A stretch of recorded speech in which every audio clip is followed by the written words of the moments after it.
ഈശോമിശിഹായ്ക്ക് സ്തുതിയായിരിക്കട്ടെ. വിവാഹം വിരൂപമാക്കരുത് എന്ന ധ്യാനചിന്ത നമ്മൾ തുടരുകയാണ്. നമ്മുടെ ശ്രദ്ധ കേന്ദ്രീകരിക്കുന്നത് ദാമ്പത്യധർമ്മം, അതേക്കുറിച്ച് ശരിയായ ഒരു ബോധ്യം ദമ്പതിമാർക്കുണ്ടാകണം. മാത്രമല്ല, ആ മേഖലയിൽ അനുഭവിക്കുന്ന ഒന്ന് രണ്ട് പ്രശ്നങ്ങളാണ്. ഒന്ന് വിരസത, രണ്ടാമത്തേത് അമിതമായിട്ടുള്ള ജഡികാസക്തി. ഇത് രണ്ടും രണ്ട് എക്സ്ട്രീംസാണ്. ഒരു ഭർത്താവ് സൂചിപ്പിച്ച ഒരു കാര്യം ഞാൻ ഓർക്കുന്നു. അദ്ദേഹം പറഞ്ഞത്, അച്ഛൻ എൻ്റെ ഭാര്യയുമായി ഒന്ന് ബന്ധപ്പെടാൻ ഒരിക്കൽ ഞാൻ ചെലവഴിക്കേണ്ടി വന്നത് 1,00,000 രൂപ. എനിക്ക് മനസ്സിലായില്ല എന്താണ് അദ്ദേഹം അങ്ങനെ പറഞ്ഞത് എന്ന്.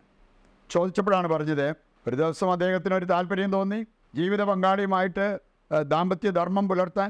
ഞാൻ അതിന് ഭാര്യയെ സമീപിച്ചു. എങ്ങനെയാ എന്ന് ചോദിച്ചു. അപ്പോൾ അവൾ പറഞ്ഞു, ഓക്കെ, പക്ഷെ ഒരു കാര്യം, ഞാൻ സൂചിപ്പിച്ചിരുന്നില്ലേ എൻ്റെ ആങ്ങളയ്ക്ക് 1,00,000 രൂപ കൊടുക്കണമെന്ന്. അപ്പോൾ അത് ചെക്ക് എഴുതി ഒപ്പിട്ട് ഇവിടെ കൊണ്ടുവന്ന് വെക്കുകയാണെങ്കിൽ ഓക്കെ. ആ ഭർത്താവ് അന്ന് അങ്ങനെ ഒരു താല്പര്യമുള്ള വ്യക്തിയായിരുന്നത് കൊണ്ട് പിന്നെ പൈസയുടെ കാര്യമൊന്നും നോക്കിയില്ല. അദ്ദേഹം ആ ചെക്ക് എഴുതി കൊടുത്തു. അങ്ങനെ അവർ ദാമ്പത്യ ബന്ധത്തിൽ ഏർപ്പെട്ടു. പുള്ളി പറഞ്ഞത് അതിന് ചിലവാക്കേണ്ടി വന്നത് 1,00,000 രൂപ. പിറ്റേ ദിവസം ഭാര്യയുടെ അടുത്ത് ചെന്ന് ഇങ്ങനെ ഒരു സിഗ്നൽ കൊടുത്തു കഴിഞ്ഞപ്പം പുള്ളിക്കാരത്തി പറഞ്ഞത്, നോ, അല്ല ഇന്നലെ ഞാൻ ചെക്കൊക്കെ തന്നതല്ലേ, അത് അതിനുവേണ്ടിയായിരുന്നു, അത് കഴിഞ്ഞു. ഇങ്ങനെ വിരസത അനുഭവിക്കുന്നത് മൂലം ഈ ഒരവസ്ഥയിലേക്ക് പോകുന്ന വ്യക്തികളെ ഒരുപക്ഷെ നമ്മൾ കണ്ടെന്ന് വരും. മറ്റൊന്ന്, അമിതമായിട്ടുള്ള ആ താല്പര്യം മൂലം ജീവിത പങ്കാളിയുടെ അവസ്ഥകളോ താല്പര്യങ്ങളോ മനസ്സിലാക്കാതെ ഈ ഒരു കാര്യത്തിന് നിർബന്ധിക്കുന്ന വ്യക്തികളെ നമ്മൾ കണ്ടെത്തിയെന്ന് വരും. ഇത് മനസ്സിൽ വെച്ചുകൊണ്ട് നമ്മളൊരു 2-3 പ്രധാനപ്പെട്ട കാര്യങ്ങളാണ് ഈ മേഖലയുമായി ബന്ധപ്പെട്ട കാര്യങ്ങൾ നമ്മൾ ചിന്തിക്കുന്നത്. ഒന്ന്, ദാമ്പത്യധർമ്മം പുലർത്തുന്നത് ജീവിത പങ്കാളിയുടെ അവകാശമാണ്. ഭാര്യയും ഭർത്താവും ഒരുപോലെ ചിന്തിക്കേണ്ട, മനസ്സിലാക്കിയിരിക്കേണ്ട ഒരു കാര്യമാണ്. എൻ്റെ ജീവിത പങ്കാളിക്കൊരു അവകാശമുണ്ട്. ദാമ്പത്യധർമ്മം അത് ദൈവവചനം കൃത്യമായിട്ട് നമ്മളെ ഓർമ്മിപ്പിക്കുന്നുണ്ട്.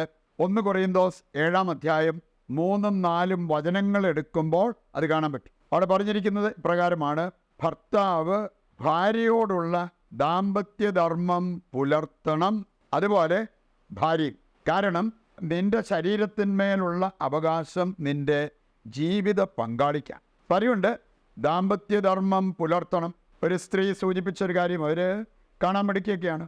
പക്ഷെ അവർ പറഞ്ഞത്, ഞാൻ വിവസ്ത്രയായിട്ട് കിടന്നാൽ പോലും എൻ്റെ ഭർത്താവ് അങ്ങോട്ട് തിരിഞ്ഞു നോക്കത്തില്ല.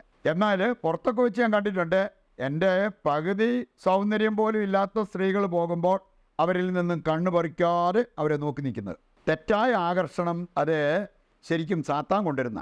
ഭാര്യയ്ക്ക് ഭർത്താവിൽ ഉളവാകുന്ന, ഒരു സ്ത്രീക്ക് പുരുഷനിൽ ഉളവാകുന്ന ഒരു ആഗ്രഹം, ഒരു ഇഷ്ടം, അത് ദൈവം നൽകുന്നതാണെന്ന് ദൈവത്തിൻ്റെ വചനത്തിൽ പോലും നമ്മൾ കാണുന്ന ഒരു കാര്യമാണ്. ഭർത്താവിൻ്റെ മേൽ ഭാര്യയ്ക്കുള്ള അഭിലാഷം, ഭാര്യയുടെ മേൽ ഭർത്താവിനുള്ള അഭിലാഷം.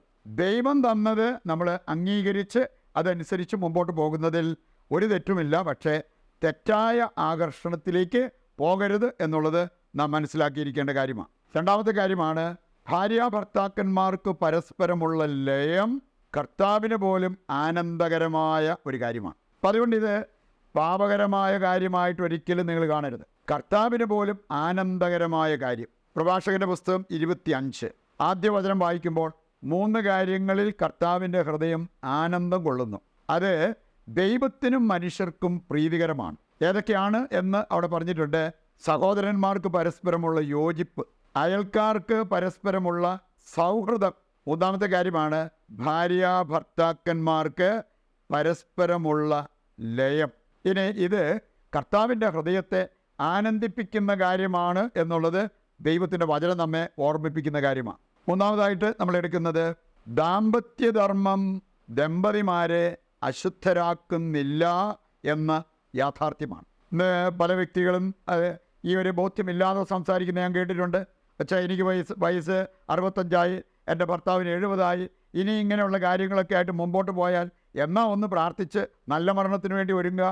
ശരിക്കും ദമ്പതിമാർ ദാമ്പത്യധർമ്മം നിറവേറ്റുമ്പോൾ അവർ അശുദ്ധരാകുന്നില്ല.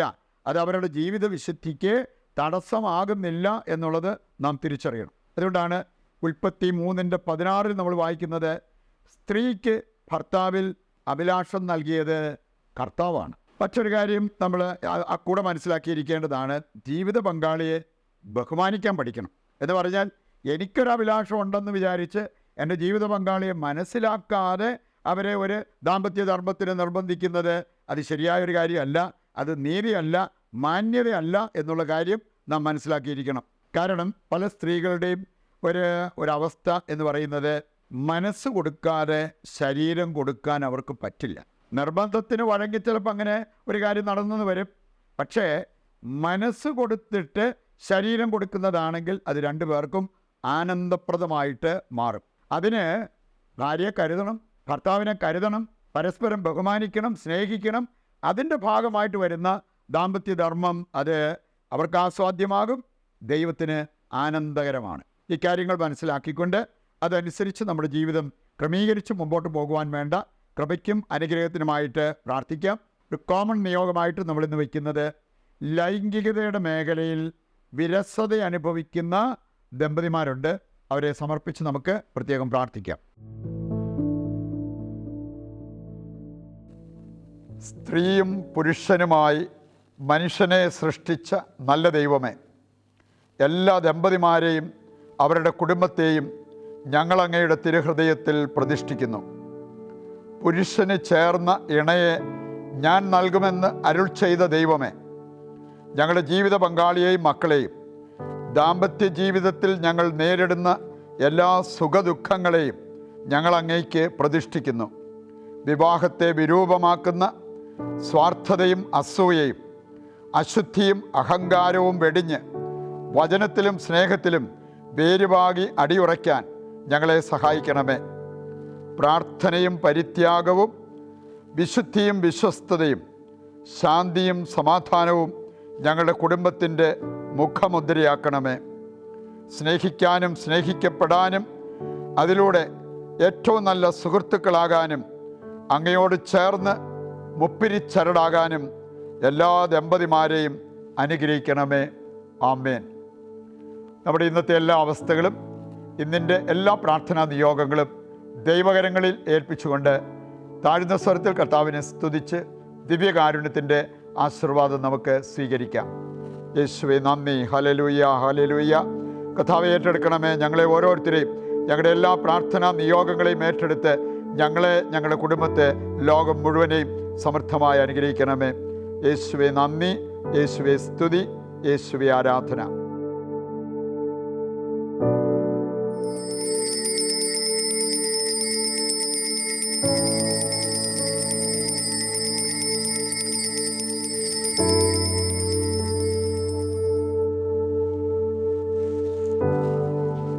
പരിശുദ്ധ പരമ ദിവ്യകാരുണ്യത്തിന് എന്നേരവും ആരാധനയും സ്തുതിയും പുകഴ്ചയും ഉണ്ടായിരിക്കട്ടെ. ഈശോ മിശിഹായ്ക്ക് സ്തുതിയായിരിക്കട്ടെ. ദൈവം നിങ്ങളെ സമർത്ഥമായി അനുഗ്രഹിക്കട്ടെ.